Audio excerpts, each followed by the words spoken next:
आइए हम 5वें दिन का प्रारंभ करते हैं। ओम नमो भगवते वासुदेवाय। ओम नमो भगवते वासुदेवाय।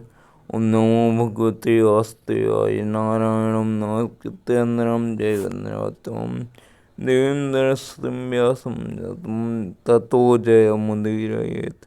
निष्ठप्रायेषु भद्रेषु नित्यं भागवत सेवया भगवती उत्तम श्लोके भक्तिर्भवति नैष्ठिके। श्लोक 3। निगमकल्पतरोर्गलितं फलं सुखमुखादमृतद्रवसंयुतं पिबत भागवतं रसमालयं मुहुरहो रसिका मोहि भावुका। अनुवाद। हे विज्ञ भावजनों, वैदिक साहित्य रूप कल्पवृक्ष के इस पक्व फल श्रीमद् भागवत को जरा चखो तो यह श्री सुखदेव को स्वामी मुख से निश्चित हुआ है, अतः यह और भी अधिक रुचिकर हो गया है। यद्यपि इसका अमृत रस मुक्त जीवों समेत समस्त जनों के लिए पहले से आसाद था। व्याख्या प्रपात द्वारा।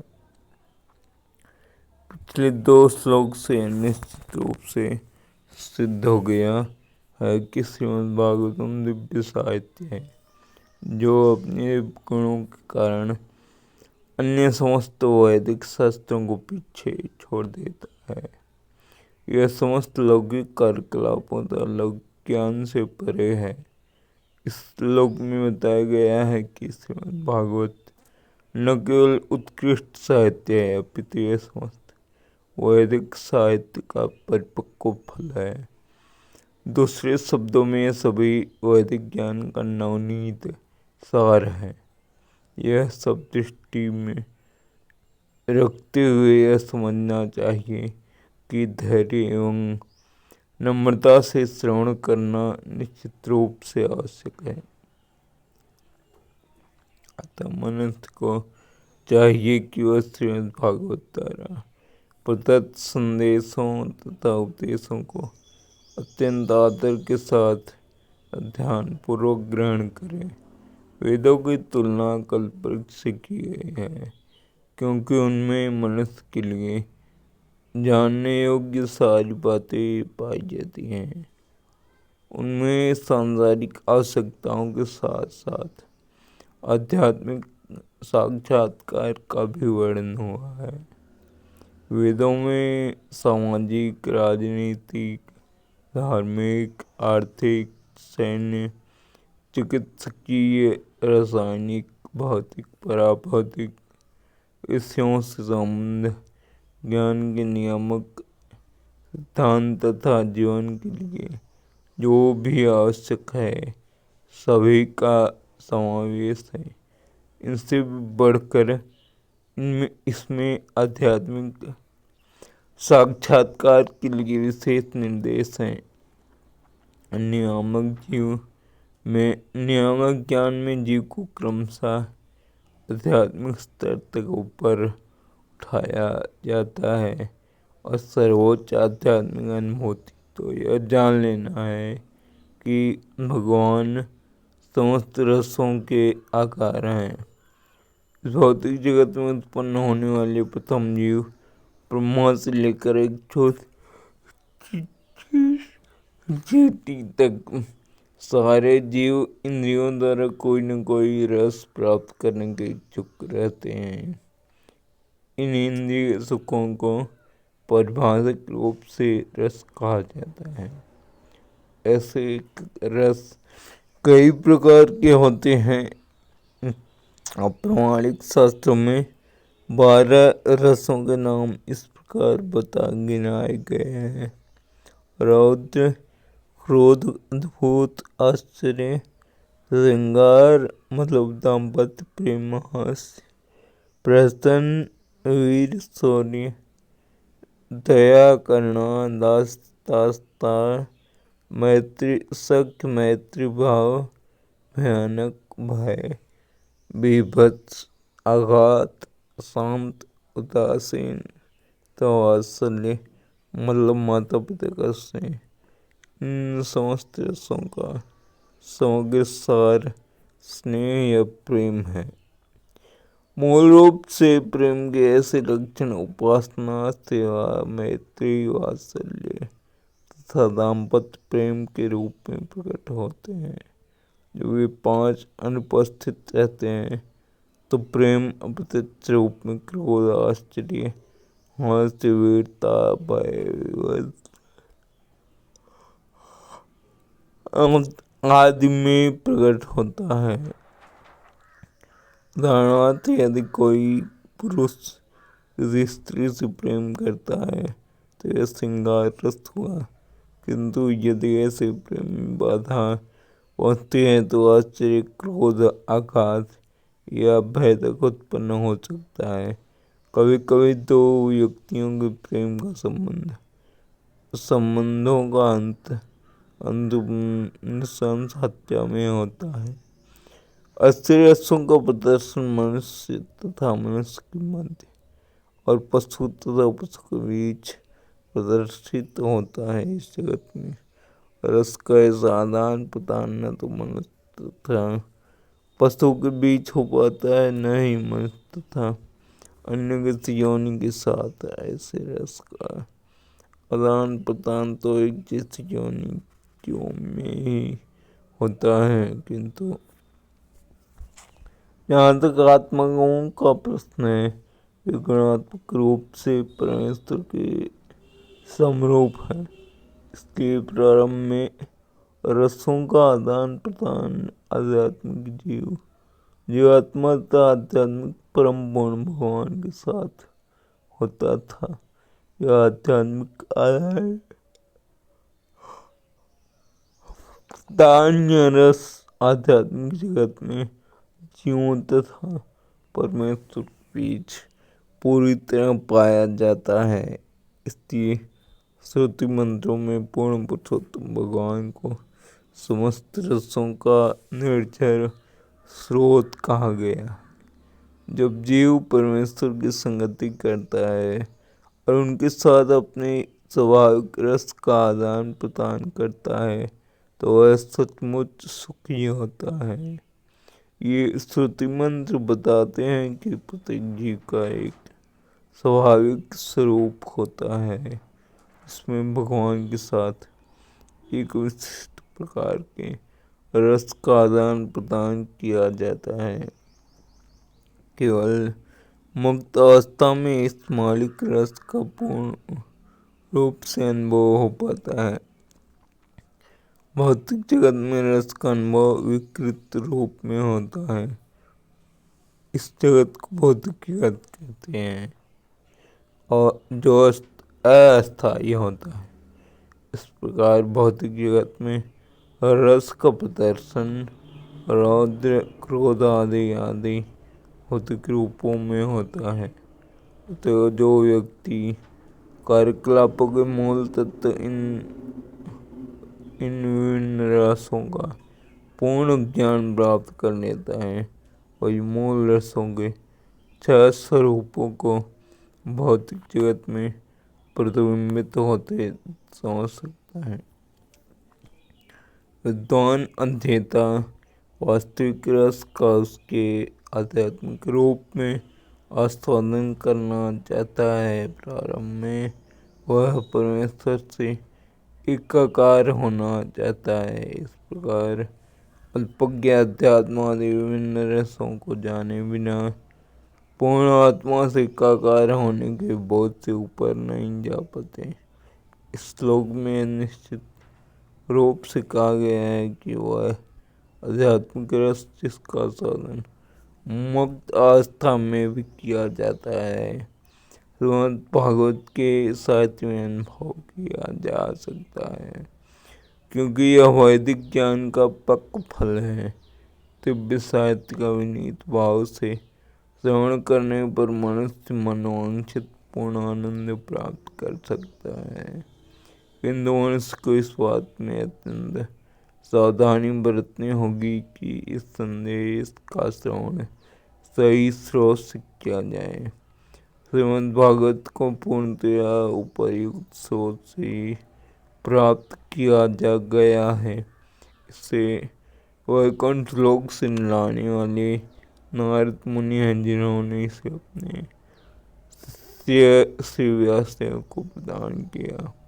श्री व्यासदेव ने इस संदेश को अपने पुत्र सुखदेव गोस्वामी को प्रदान किया और फिर उन्होंने इसे महाराज परीक्षित को उनकी मृत्यु से केवल 7 दिन पूर्व प्रदान किया। श्री सुखदेव गोस्वामी अपने जन्म से ही मुक्त आत्मा थे, यहाँ तक कि वे अपनी माता के गर्भ से ही मुक्त थे और जन्म के पश्चात उन्हें किसी प्रकार की आध्यात्मिक शिक्षा ग्रहण नहीं करनी पड़ी। जन्म के समय कोई भी व्यक्ति न तो लौकिक दृष्टि से न ही आध्यात्मिक दृष्टि से कुशल होता है, किंतु पूर्ण रूप से मुक्त आत्मा होने के कारण श्री सुखदेव गोस्वामी को आध्यात्मिक साक्षात्कार के लिए किसी प्रकार की विकास विधि का अनुसरण नहीं करना पड़ा। वे तो तीनों गुणों से परे पूर्ण रूप से मुक्त पद पर स्थित रहकर भी वे उन पूर्ण पुरुषोत्तम भगवान के दिव्य रस के प्रति आकर्षित हुए, जिनकी अर्चना मुक्तियों द्वारा वैदिक मंत्रों से की जाती है। परमेश्वर की लीलाएं मुक्तियों को सांसारिक लोगों की अपेक्षा अधिक आकर्षक लगती है। भगवान किसी भी दृष्टिकोण से निराकार नहीं है, क्योंकि दिव्य रस की निष्पत्ति केवल भक्ति के साथ ही संभव है। श्रीमद् भागवत में श्री भगवान की दिव्य लीलाओं का वर्णन है और श्री सुखदेव गोस्वामी ने क्रमबद्ध रूप में इनका वर्णन किया है। इस प्रकार से विषय वस्तु सभी वर्गों के मनुष्यों को भाने वाली है, चाहे वे मुक्ति कामी हों, पर ब्रह्म के साथ तादात्म्य की इच्छा करने वाले हों। संस्कृत में सुख शब्द का अर्थ तोता भी होता है। जब कोई पका फल ऐसे पंछी की लाल चोंच से काट दिया जाता है तो उसकी मिठास बढ़ जाती है। वैदिक फल जो पूर्ण ज्ञान में पूर्ण विकसित और पक्का है, वह श्री सुखदेव गोस्वामी के होठों से निकला है, जिनकी तुलना तोते से की गई है। इसलिए नहीं कि उन्होंने अपने विद्वान पिता से जिस रूप में सुना था उसी रूप में सुना दिया, अपितु अपनी उस क्षमता के कारण जिसके बल पर उन्होंने इस कृति को सभी वर्गों को भाने वाले रूप में प्रस्तुत किया। श्री सुखदेव गोस्वामी के होठों से कथा वास्तव इस प्रकार निश्रित हुई है कि जो भी निष्ठावान श्रोता विनीत भाव से सुनता है वह तत्काल इसके दिव्य रस का आस्वादन करता है, जो भौतिक जगत की विकृत अर्थों से भिन्न है। यह पक फल सर्वोच्च कृष्ण लोक से का एक नहीं आ गिरा, प्रत्युत परंपरा की श्रृंखला से होता हुआ सावधानी पूर्वक बिना किसी परिवर्तन या अवरोध के नीचे तक आया है। ऐसे मूर्ख लोग जो दिव्य गुरु शिष्य परंपरा से संबंध नहीं है, वे राजनीति के सर्वोच्च दिव्य रस कौन सुखदेव गोस्वामी के जिन्हों का अनुगमन किए बिना समझने का प्रयत्न करके भयंकर भूल करते हैं, जिन्होंने इस फल को दिव्य अनुभूति की अवस्था अनुसार अत्यंत सावधानी से प्रस्तुत किया है। मनुष्य को चाहिए कि श्री सुखदेव गोस्वामी जैसे महापुरुषों को ध्यान में रखकर श्रीमद् भागवत की स्थिति को जाने, जिन्होंने इसे का बड़ी प्रतिपादन बड़ी सावधानी से किया है। भागवत की अस्तित्व परंपरा बताती है कि भविष्य में भी श्रीमद् भागवत को ऐसे व्यक्ति से समझा जाए जो श्री सुखदेव गोस्वामी का पूर्ण रूप प्रतिनिधित्व करता हो। ऐसा व्यवसायी व्यक्ति जो अवैध रूप से भागवत सुनाकर व्यापार चलाता है, वह सुखदेव गोस्वामी का सही प्रतिनिधित्व नहीं करता। ऐसे व्यक्ति का पेशा एकमात्र अपनी जीविका कमाना है, अतः ऐसे व्यवसायी व्यक्तियों के भाषण नहीं सुनने चाहिए। ऐसे व्यक्ति इस गंभीर विषय को समझने की क्रमिक विधि का अभ्यास किए बिना सीधा कोई तमांसों को सुनाते हैं। वे सामान्य रूप से रास नृत्य की कथा वस्तु में गोता लगाने लगते हैं और मूर्ख किस्म के लोग कबूरार्थ लगाते हैं। कुछ लोग इसे अनैतिक बताते हैं और अन्य लोग अपनी मूर्खतापूर्ण व्याख्याओं के द्वारा इस पर पर्दा डालने का प्रयास करते हैं। उनमें श्री सुखदेव गोस्वामी के चरण चिन्हों पर चलने के लिए मात्र इच्छा नहीं रहती। अतः निष्कर्ष यह निकलता है कि रस के गंभीर छात्र को श्री सुखदेव गोस्वामी से चली आने वाली शिष्य परंपरा से भागवत का संदेश प्राप्त करना चाहिए। जिन्होंने भागवत का वर्णन दिव्य विज्ञान के विषय में अल्पज्ञानी उन संसारी लोगों की तुष्टि के लिए किसी मनमाने ढंग से नहीं अपितु शुरू से सुनियोजित ढंग से प्रारंभ किया है। श्रीमद् भागवत को इतनी सावधानी से प्रस्तुत किया गया है कि निष्ठावान तथा गंभीर व्यक्ति तुरंत वैदिक ज्ञान के इस पक्क फल का आनंद सुखदेव गोस्वामी या उनके प्राणिक प्रतिनिधि के मुख से निश्चित अमृत रस का पान करके उठा सकते हैं। श्लोक संख्या 4। निमिषे क्षेत्रे रस्य सौन काले सत्यम दर्काय लोकाय रस्त सममादत। एक बार नैमिषारण्य के वन में एक पवित्र स्थल पर सनकादिमान ऋषिगण भगवान तथा उनके भक्तों को प्रसन्न करने के लिए 1000 वर्षों तक चलने वाले यज्ञ को संपन्न करने के उद्देश्य से एकत्र हुए। तात्पर्य: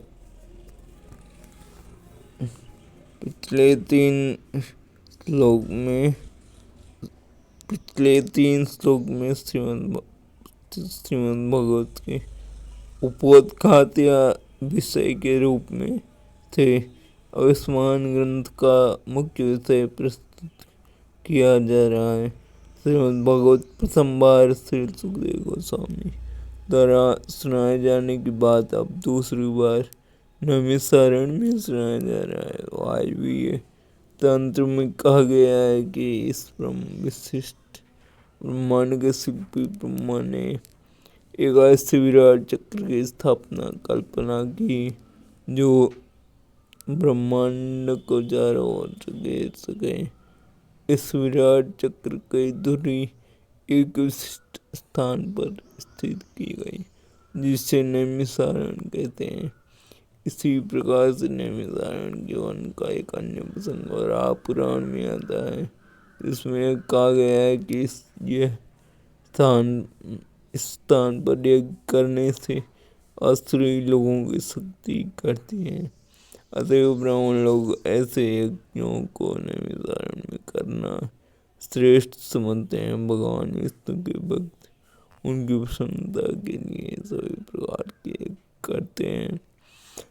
भक्तगण निरंतर भगवान की सेवा में लगे रहते हैं, जबकि पतित जीव भौतिक सुखों में आसक्त रहते हैं। भगवद गीता में कहा गया है कि भौतिक जगत में भगवान विष्णु की इच्छा के अतिरिक्त जिस किसी कारण से कोई कर्म किया जाता है वह कर्ता के लिए और अधिक बंधन का कारण होता है। इसलिए ऐसा आदेश दिया गया है कि सारे कर्म विष्णु तथा उनके भक्तों की प्रसन्नता के लिए योग्य रूप में संपन्न किए जाएं। इससे प्रत्येक व्यक्ति को शांति तथा संपन्नता प्राप्त होगी। बड़े बड़े ऋषि मुनि जन सामान्य का कल्याण करने के लिए सदैव उत्सुक रहते हैं। फलस्वरूप सनकादि ऋषि एक निरंतर चलने वाले यज्ञ अनुष्ठान को संपन्न करने के उद्देश्य से इसने में सारणी नामक पवित्र स्थान पर एकत्र हुए। लोग शांति संपन्नता पाने का सही मार्ग नहीं जानते, किंतु साधु पुरुष से बलिवान जानते हैं। फलस्वरूप वे समस्त लोगों के कल्याण के लिए ऐसा कर्म करना चाहते हैं जिससे विश्व में शांति आ सके। वे समस्त जीवों के शुभचिंतक हैं तथा वे व्यक्तिगत कष्ट झेल कर भी समस्त लोगों के कल्याण के लिए भगवान की सेवा में लगे रहते हैं। और विश्व में कुछ साधु वृक्ष तुल्य देवता मनुष्य सिद्ध चारण विद्याधर विद्या एवं अन्य सारे जीवों सहित बाकी सब इस वृक्ष की शाखाएं उपशाखाएं पत्तियां जैसे हैं। यदि वृक्ष की जड़ को पानी से सींचा जाए तो वृक्ष के सारे भागों का स्वयं पोषण होता जाता है। केवल उन शाखाओं तथा पत्तों का पोषण नहीं होता जो वृक्ष से अलग हो गए हैं। वे निरंतर सींचते रहने पर भी धीरे धीरे सूख जाते हैं। इसी प्रकार मानव समाज लघु शाखाओं तथा पंक्तियों की तरह भगवान से रहित हो जाता है तो उसकी सिंचाई पोषण नहीं की जा सकती। जो ऐसा करता भी है वह अपनी शक्ति तथा साधनों का व्यय करता है। आधुनिक भौतिकतावादी समाज परमेश्वर से अपना संबंध तोड़े हुए है। उनकी सारी योजनाएं जो नास्तिक नेताओं द्वारा तैयार की जाती हैं वे पग पग पर विफल होंगे, यह निश्चित है। फिर भी वे जगने का नाम नहीं लेते। इस युग में जागृति लाने की निर्दिष्ट भगवान के पवित्र नामों का सामूहिक कीर्तन है। भगवान श्री चैतन्य महाप्रभु ने इसकी विधियां तथा साधनों को अत्यंत वैज्ञानिक ढंग से प्रस्तुत किया है। बुद्धिमान लोग उनके उपदेशों का लाभ वास्तविक शांति तथा समता लाने के लिए उठा सकते हैं। श्रीमद् भगवद गीता उसी उद्देश्य से प्रस्तुत किया गया है। आगे चलकर इसकी विशद व्याख्या की जाएगी। श्लोक 5 तैकदा तु मुनेः भ्रातर हुताग्नयः सत्कृतं सूतमासेन स्वप्रक्षुरितमादरात्। एक दिन यज्ञाग्नि जलाकर अपने प्रातःकालीन कृत्यों से निवृत्त होकर तहसील सूत गोस्वामी को आदर पूर्वक आसन अर्पण करके ऋषियों ने सम्मान पूर्वक निम्नलिखित विषयों पर प्रश्न पूछा। व्याख्या तात्पर्य आध्यात्मिक सेवाओं के लिए प्रातःकाल सर्वश्रेष्ठ समय है। ऋषियों ने भगवत की वक्ता के लिए ससम्मान एक ऊंचा आसन अर्पण किया जिसे व्यास आसन कहते हैं। श्री व्यासदेव समस्त मनुष्य के मूल आध्यात्मिक उपदेष्टा है। अतएव अन्य सारे उपदेशक उनके प्रतिनिधि माने जाते हैं। प्रतिनिधि वही है जो श्री व्यासदेव के दृष्टिकोण को सही प्रस्तुत कर सके। श्री व्यासदेव ने भागवत का संदेश श्री सुखदेव गोस्वामी को प्रदान किया और श्री सुखदेव गोस्वामी ने उनसे श्री सुखदेव गोस्वामी से इसे सुना। श्री व्यासदेव के सारे प्रामाणिक प्रतिनिधियों को सच परंपरा में गोस्वामी समझना चाहिए। ये गोस्वामी अपनी सारी इंद्रियों को वश में करके पूर्ववर्ती आचार्यों के पथ में दृढ़ रहते हैं। वे भागवत पर मनमानी व्याख्यान नहीं देते, अभी तो अपने पूर्ववर्ती आचार्यों का अनुगमन करते हुए अत्यंत सावधानी से सेवा करते हैं, जिन्होंने उन तक दिव्य संदेश को यथारूप पहुँचाया। भागवत के श्रोतागण वक्ता से स्पष्ट करने के लिए प्रश्न पूछ सकते हैं, किंतु चुनौती की भावना से ऐसा नहीं करना चाहिए। श्रोता को चाहिए कि वक्ता तथा विषय वस्तु के लिए अत्यंत सम्मान के साथ प्रश्न पूछे। भगवद गीता में भी इसी विधि का निर्देश किया गया है। मनुष्य को चाहे उपर्युक्त स्रोतों से विनयपूर्वक श्रवण करके दिव्य विषय सीखना चाहिए। इसलिए इन मुनियों ने वक्ता सूत गोस्वामी को अत्यंत सम्मानपूर्वक संबोधित किया।